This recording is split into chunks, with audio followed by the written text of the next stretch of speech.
There she is. Hi, Margaret. Margaret, Good. good to have you. Thanks so Thank you. much. Thank you. We were just telling everybody just about our conversation from earlier this week, where we got to talk to you a little bit and how impressed we were. And so we kind of set the tone a little bit of our conversation about this was the 50th year anniversary of those events in 1970. That Mm-hmm. kind of was the kind of the apex of that was the firebombing of the Kansas Union. But we wanted just to kind of like set the context Yeah. and your life in that context. So, Mhm. You were a young high schooler graduating from Lawrence High, right? Back there in the Yes. 60s. And tell us Yes. a little bit about, how you learned to sew and your love of sewing, because we know how great a skills you have and how that all started back then. Well, that started from Central Junior High School, and my sewing teacher. I think I was in the eighth grade then, going into the ninth, and we all had to take home economics in the cooking and the sewing. So I started sewing, and my teacher just realized that I really enjoyed it. I guess because I passed the class. So at the end of the summer, she just encouraged me to continue it on through the summer, where I had shared with her that I we didn't have a sewing machine, so I couldn't do it. Mm. So she encouraged me to ask my parents if they would let her take me home after school because I always had to catch the bus and ride over in North Lawrence. Mm-hmm. So they gave me her permission. So she took me home, and little did I know she had a sewing machine in her car, and she encouraged me to take it and sew all summer, and that in the fall I could return it back to her. Mm-hmm. So oh wow, Wow. that's amazing. That was the launching of it. So that yes, sewing machine stuck with you for a while, hasn't it?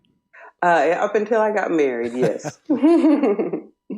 That's fantastic. So, after graduating from high school at Yes, Lawrence High School, you went on to work at Hallmark Cards here in Lawrence.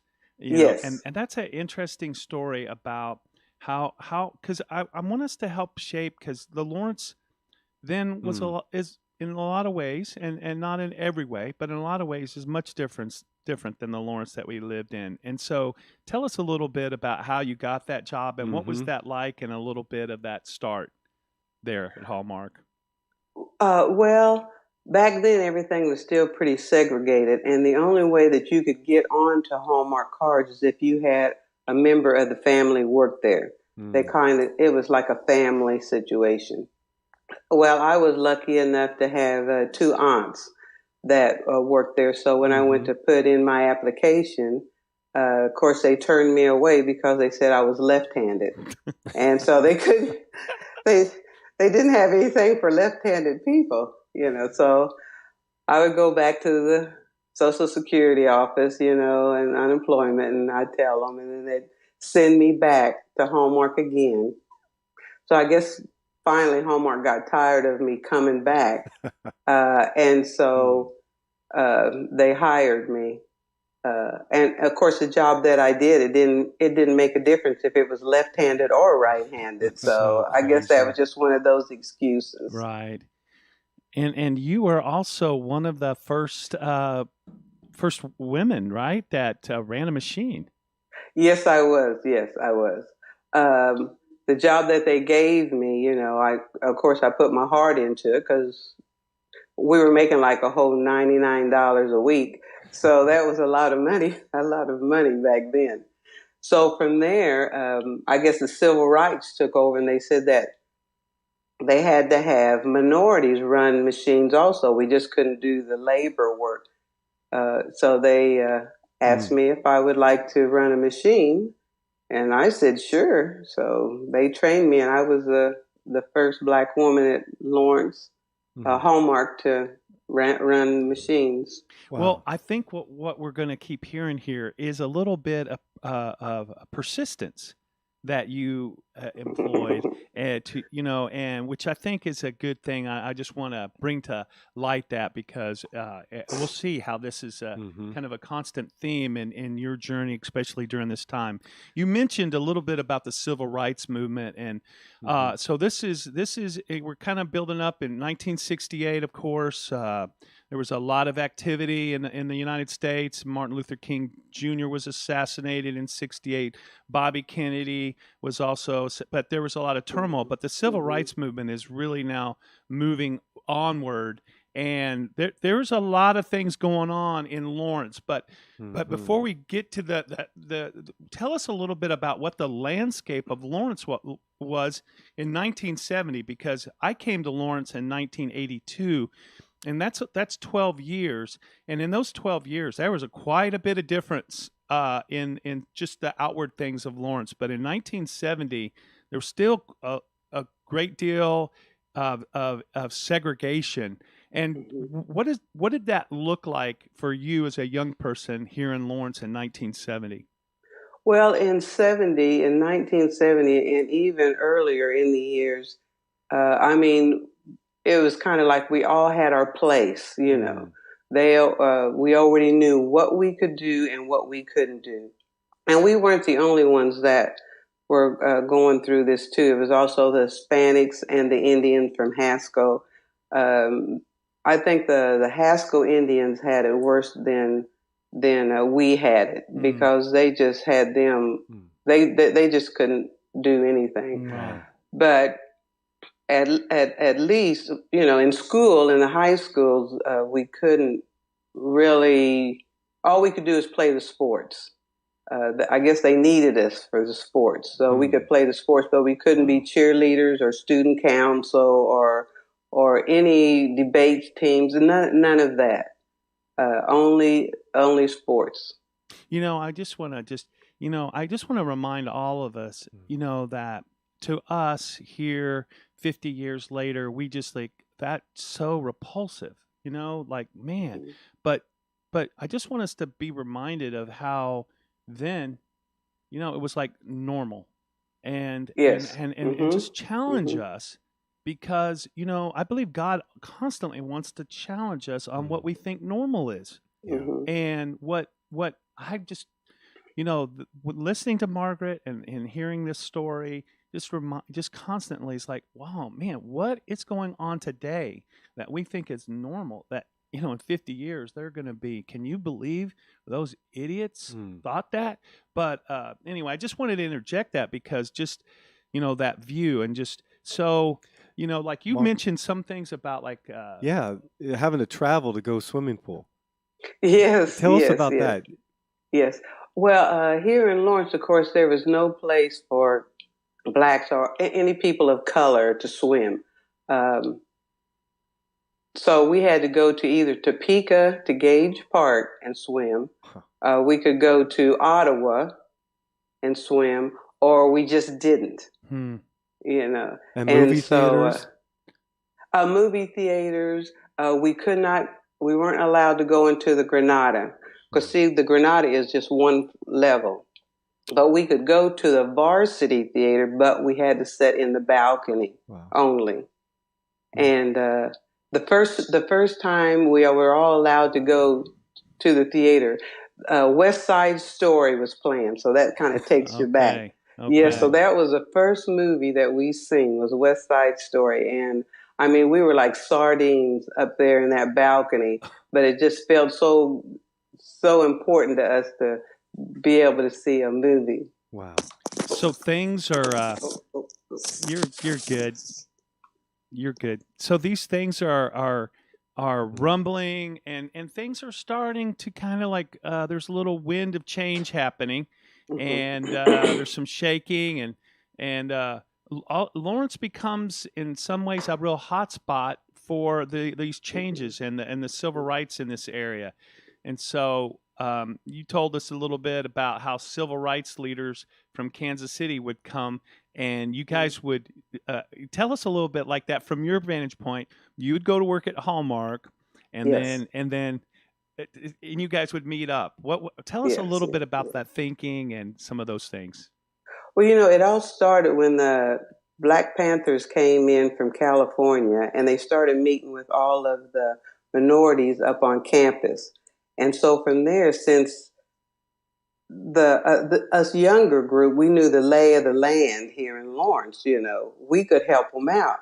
So we all united together and had meetings. So we would go to churches and community centers and houses just to have our meetings to get together to get it all planned out. Now, I asked you this week, I go, well, what were your parents thinking? And you told us we didn't tell our parents, which is in some ways a sad tension because it's often the courage sometimes of young people that bring about the change necessary.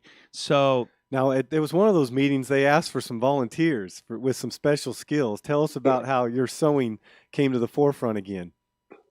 Well, yes, that's what they did. They said that, they needed help and if anyone knows how to sew.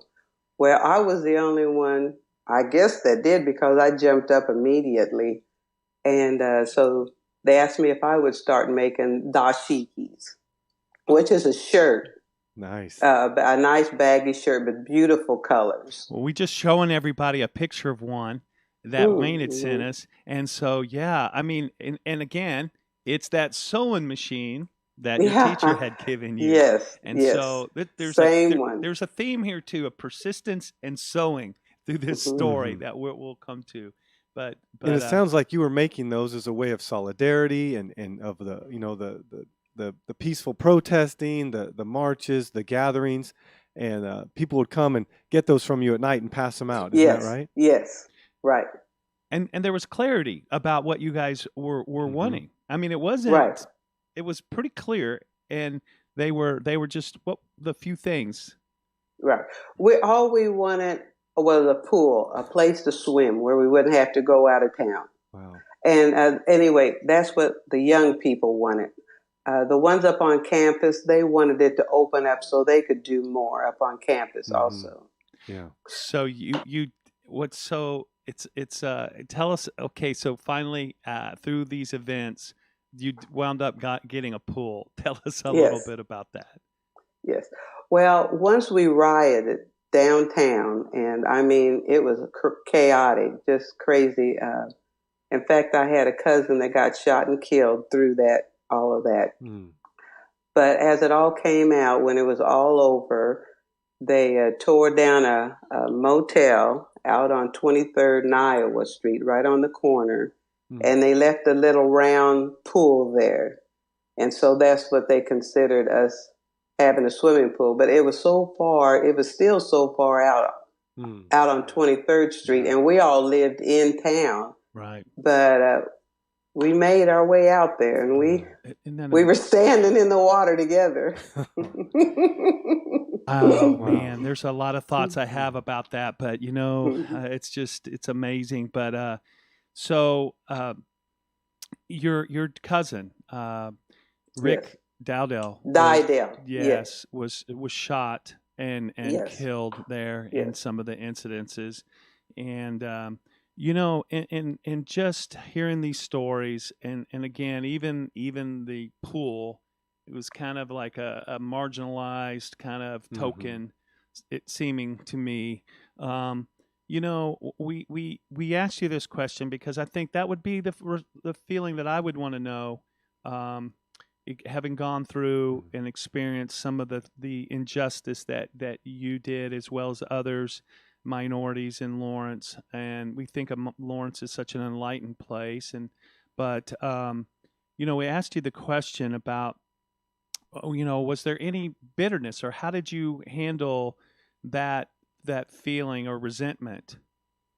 Well, there was no bitterness because we didn't know. All we knew was the younger generation. A change had to come. We had to do something in order to make it better for us. And so when the Panthers came in, and then the university, we just blended in with them just to let them know, hey, we're here and we're here to help. Of course, we had more grit because we were ready. We'd do anything just to make a change. Mm. Amazing. Wow. It sounds like you just had a lot of motivation. Yes, yes, yes. Again, that persistence. Wow. So We fast forward to today and Mhm. continue in the sewing theme, and we're in a time of some upheaval, unrest, uncertainty in our time. And tell us a little bit about how you jumped in the game again, and how you just seem to be one who's always motivated and ready to not sit on the sidelines, but get involved with your sewing machine again. Well, I guess the same thing came back around, who sews, and we need help. And just so happens, since I have my own business, I'm a seamstress, they contacted me and asked if I would volunteer to make masks for the nursing homes. Well, yes, definitely. Yeah. So they brought me all the fabric and stuff, and I just immediately just took it to heart, because if I was there, I would want someone to take care of me. And my mom, she died in a nursing home. And so it was just something that needed to be done, and I was able to help, and that's what I do. So who have you been making these masks for, right? Well, since I started off at the nursing home, and then the Lawrence Memorial Hospital, the doctors and nurses there, they started contacting me, and so I sold for them. And then the attorneys downtown, the judges and the lawyers and stuff, and they contacted me. And so from there, now it's just an open door. So I just. So what's the running total now? How many have you made, Margaret? I have to say from the past 2 months, I can make about 50 a day. I've made about 700 altogether. That's yeah. It kind of takes away, because once I get focused and started, I just. Can't stop. Yes, my grandkids have to come in and talk to me while I'm sewing. There's that motivation, that persistence. Yeah. Yes, it is. Wow. And even though it's not the same sewing machine that you got as a high school, you got an upgrade. Yes. But still that same talent and gifting in 50 years of service. So fun. It's just an encouragement. Yes, it is. It really is. Yeah. And really a history lesson. Yeah. And in many ways, Margaret, I just want to say for all of us, just thank you for the life you've lived well and engaged, didn't sit on the sidelines, You could be doing a lot of different other things, but you're like, how, Lord, can I serve? What can I do? And man, it's like, hey, what do you got in your hand? I got it. I can sew. And there you go. Yeah. So thank you so much. Thank Margaret. you so much for joining us today and being one of the heroes of the faith. We really appreciate you. Thank you. All right. Thank you. God bless you. Thank you.